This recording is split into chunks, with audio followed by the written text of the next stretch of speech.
Hello friends, आप सभी का अपने इस यूट्यूब चैनल पर स्वागत है। फ्रेंड्स, हमने पिछली क्लास में प्रोनाउन की जो पिछली क्लास हमारी हुई उसमें हमने प्रोनाउन की डिफिनीशन और उसके सभी काइंड्स को हमने पढ़ लिया था। अब हम एक एक करके उसके जितने भी काइंड्स हैं प्रोनाउन के उसको हम डिटेल में पढ़ेंगे। आज का हमारा जो पहला काइंड है वो है पर्सनल प्रोनाउन। चलिए क्लास शुरू करते हैं फ्रेंड्स। पर्सनल प्रोनाउन का अगर हिंदी देखें तो उसका क्या होता है? पुरुषवाचक सर्वनाम। चलिए समझते हैं पर्सनल प्रोनाउन क्या है। वे प्रोनाउंस जो तीनों पर्सन जैसे फर्स्ट, सेकंड तथा थर्ड पर्सन में प्रयुक्त होते हैं, मतलब ये आते हैं, वो क्या कहलाएंगे? पर्सनल प्रोनाउन कहलाते हैं। मतलब इनका use first person, second person और थर्ड पर्सन के रूप में होता है। वही प्रोनाउन क्या कहे जाते हैं? पर्सनल प्रोनाउन कहे जाते हैं। चलिए पहला पहला एक एक करके हम समझते हैं। फर्स्ट पर्सन क्या है, सेकंड पर्सन क्या है और थर्ड पर्सन क्या है। इन सभी पर्सन के कौन कौन से प्रोनाउन होते हैं सभी को हम अच्छे से समझते हैं।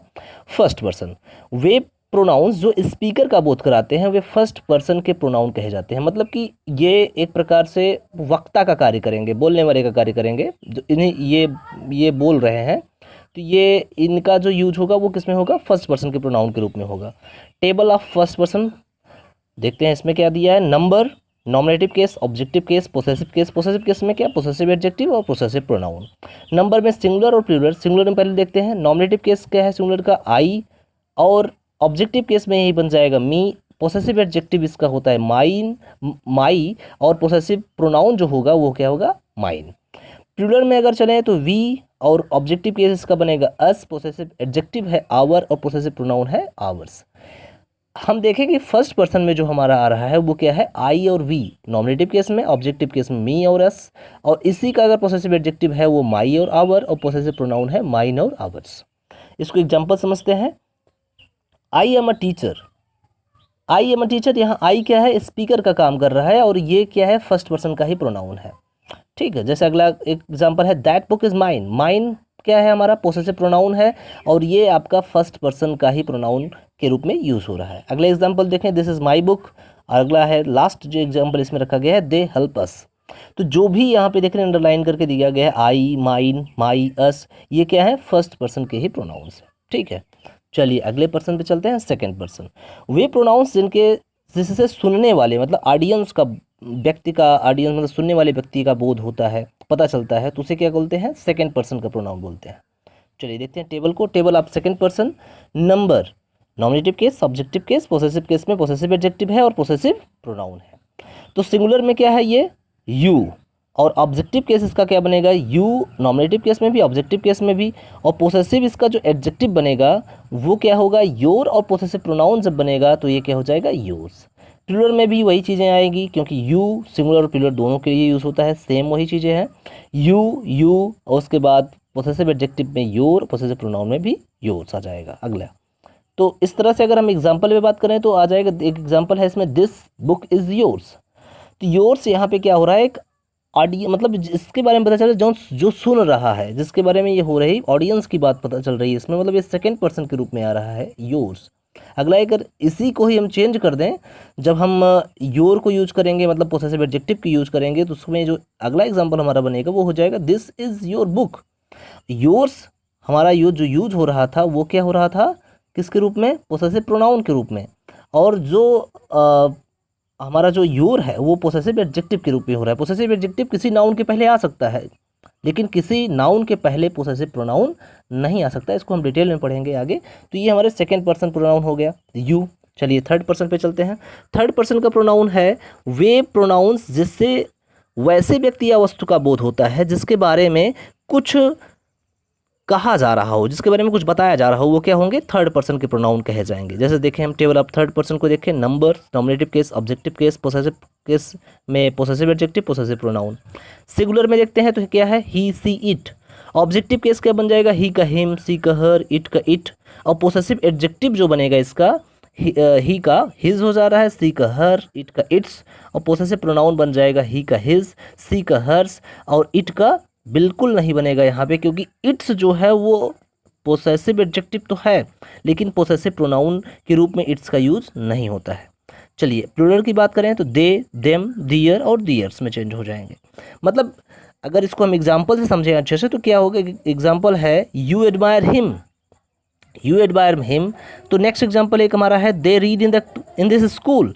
तो जो कुछ भी यहाँ पे हो रहा है हिम और दे के लिए वो क्या है, इसके बारे में बताया जा रहा है। मतलब कि इन सब के बारे में जो इनके बारे में चर्चा हो रही है, इनके बारे में कुछ कहा जा रहा है, तो ये सभी क्या हो जाएंगे, थर्ड पर्सन के प्रोनाउन हो जाएंगे। तो ये हो जाएगा आपका थर्ड पर्सन का प्रोनाउन, मतलब कि हिम और they read in this school, मतलब वे पढ़ते हैं इस स्कूल में, तो वे पढ़ते हैं इस स्कूल में, इसका मतलब हो गया कि इनके बारे में बताया जा रहा है, इसलिए ये क्या है, थर्ड पर्सन के प्रोनाउंस हैं। तो फर्स्ट पर्सन क्लियर हुआ, सेकंड पर्सन क्लियर हुआ, थर्ड पर्सन क्लियर हुआ। चलिए अगले रूल्स पे, चेंजेस पे चलते हैं। Use of pronouns of nominative case. Use of pronouns of nominative case मतलब अभी देख हमने कौन कौन से केस देखे, नॉमिनेटिव केस, ऑब्जेक्टिव केस और पोसेसिव केस। इन सभी में भी जितने प्रोनाउन हैं हमने अच्छे से देखा, उसको समझा भी।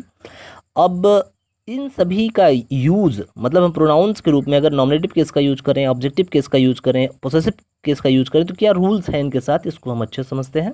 चलिए इसका जो पहला रूल है, किसी सेंटेंस के सब्जेक्ट के रूप में दो या दो से अधिक प्रोनाउंस किसी कंजंक्शन एंड आर एक्सेट्रा से जुड़कर प्रयुक्त हो तो वे नॉमिनेटिव केस में आएंगे। जो हमारा नियम कहता है, ये जो हमारा रूल बोल रहा है कि अगर कोई भी सेंटेंस है उसमें जो भी सब्जेक्ट के रूप में आएगा, कौन सा, कोई भी सब्जेक्ट के रूप में अगर प्रोनाउन आ रहा है, सब्जेक्ट एज अ सब्जेक्ट आ रहा है, तो उसको और कोई कंजंक्शन से जुड़े हुए हैं तो वो क्या होंगे, नॉमिनेटिव केस में होंगे। कोई भी उसमें से प्रोनाउन ऑब्जेक्टिव केस में नहीं होगा। जैसे हम समझते हैं एग्जाम्पल से, you and he were good friends. देखिए यू और ही क्या है, सब्जेक्ट के रूप में आ रहा है यहाँ पे, तो इसलिए नॉमिनेटिव केस में ही होगा। अगर हम इसे लिखें you and him were good friends, तो ये रॉन्ग हो जाएगा।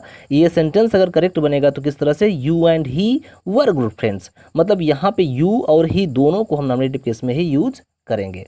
नेक्स्ट एग्जाम्पल समझते हैं, you he and I are clever. अब यहाँ पे देखिए यू तो नॉमिनेटिव केस ऑब्जेक्टिव केस दोनों में सेम है, लेकिन यहाँ नॉमिनेटिव केस में है, ये ही आपका नॉमिनेटिव केस ही है, आई आपका भी नॉमिनेटिव केस है, एंड एक क्या है आपका कंजंक्शन, कंजंक्शन से ये दोनों तीनों जुड़े हुए हैं।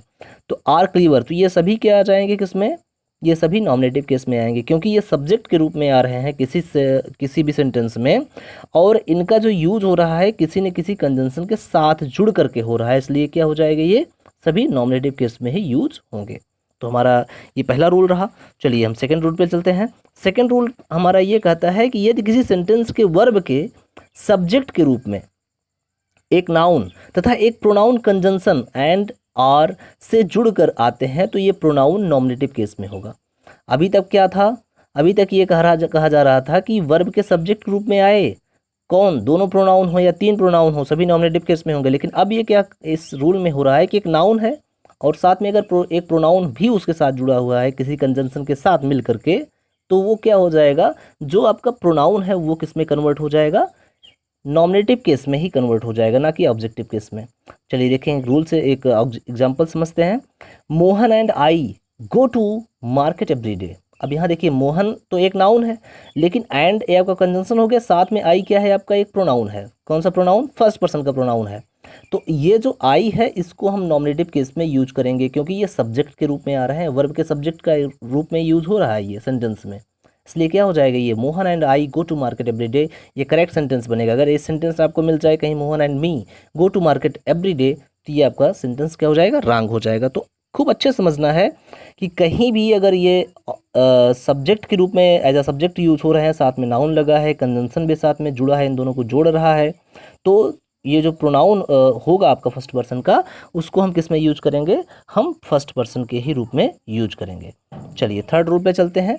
टू बी का प्रयोग इन्फिनिटिव के रूप में हो तथा इसका कोई प्रयोग सब्जेक्ट, इसका कोई स्पष्ट सब्जेक्ट ना हो, तो इसके बाद इन नॉमिनेटिव केस के प्रोनाउन का प्रयोग होता है। देखिए समझिए, टू बी का जब कर रहा है इसमें, टू बी का प्रयोग क्या होगा, इन्फिनिटिव के रूप में हो। टू बी का मतलब ही है कि वर्ब टू प्लस वर्ब की फर्स्ट फॉर्म रहेगी साथ में, तो इन्फिनिटिव होगा ही।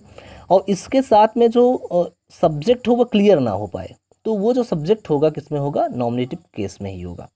देखिए ये जो भी एग्जांपल दिए जा रहे हैं, इसको पार्ट 1, पार्ट 2, पार्ट 3 में ऐसे 3-4 पार्ट में तोड़ देगा, लास्ट में एक लिख देगा नो एरर, और किसी भी कॉम्पिटिटिव एग्जाम में पूछ लेगा, तो ये सारे रूल्स वहाँ पे काम आएंगे बिल्कुल आपको समझने के लिए कि ये जो भी है, जितने रूल आपको बताए गए हैं, अगर आप इसे अच्छे से मेंशन करते हैं, समझते हैं, तो आप देखेंगे कि ये सभी आपको बहुत हेल्पफुल होंगे उस समय जब किसी आप कॉम्पिटिटिव एग्जाम में बैठते हैं, जिसमें ये सारे के सारे जो भी प्रोनाउन से रिलेटेड कोई भी क्वेश्चन आता है तो वहाँ आपको बहुत हेल्प करेगा ये। चलिए देखते हैं इसको, हम एग्जाम्पल समझते हैं इस रूल को। कह रहा है I would not want to be he, मतलब कि मैं उस जैसा नहीं होना चाहता। I would not want to be he, तो देखिए टू बी कह रहा है ना, टू बी इन्फिनिटिव, टू और प्लस वर्ब की फर्स्ट फॉर्म, इनके साथ में कोई अगर सब्जेक्ट आता हो वो क्लियर ना हो तो वो क्या हो जाएगा, नॉमिनेटिव केस में हो जाएगा। देखिए यहाँ पे कोई क्लियर नहीं है, मैं उस जैसा नहीं होना चाहता, मतलब कौन, यहाँ पे कोई क्लियर नहीं है कौन है सब्जेक्ट मेन रूप में, किसका नाम हो रहा है, किसके बारे में बात हो रही है। तो जो भी सब्जेक्ट आएगा अब जब क्लियर नहीं है ये, तो वो क्या हो जाएगा, एकदम सीधे सीधे उसको हम किस में करेंगे, उसको हम नॉमिनेटिव केस में ही यूज करेंगे। मतलब ही आपका नॉमिनेटिव केस में ही रहेगा, हिम नहीं यूज करेंगे उसमें। अगर हम सेंटेंस में लिखें कि I would not want to be him, तो ये क्या हो जाएगा, रॉन्ग हो जाएगा। सेंटेंस करेक्ट हमारा क्या होगा, I would not want to be ही।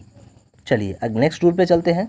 अगला रूल हमारा है कि बी, जैसे is, are, am, was, were etcetera के साथ who, which, that plus clause का प्रयोग हो तो who, which, that relative pronoun के पहले नॉमिनेटिव केस के प्रोनाउन का प्रयोग होता है।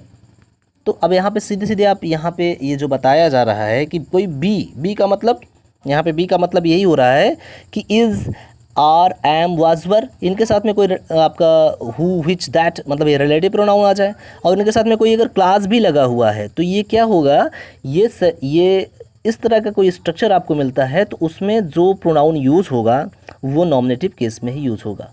जैसे एग्जांपल समझें, it is I who have helped you, it is I who have helped you. तो इसका मतलब क्या बन रहा है कि यहाँ देखिए, यहाँ हो रहा है आपका इज़ आपका यूज़ हुआ है, साथ में आई के बाद अगर बात करें तो हु आपका एक रिलेटिव प्रोनाउन भी यूज़ हुआ है।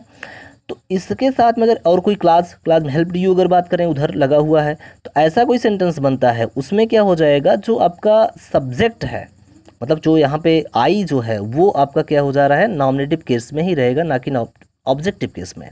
तो हमेशा इसको किस में लिखेंगे, it is I who have helped you. अगर इसको हम ऐसे लिखें, it is me who have helped you, तो ये रॉन्ग सेंटेंस हो जाएगा।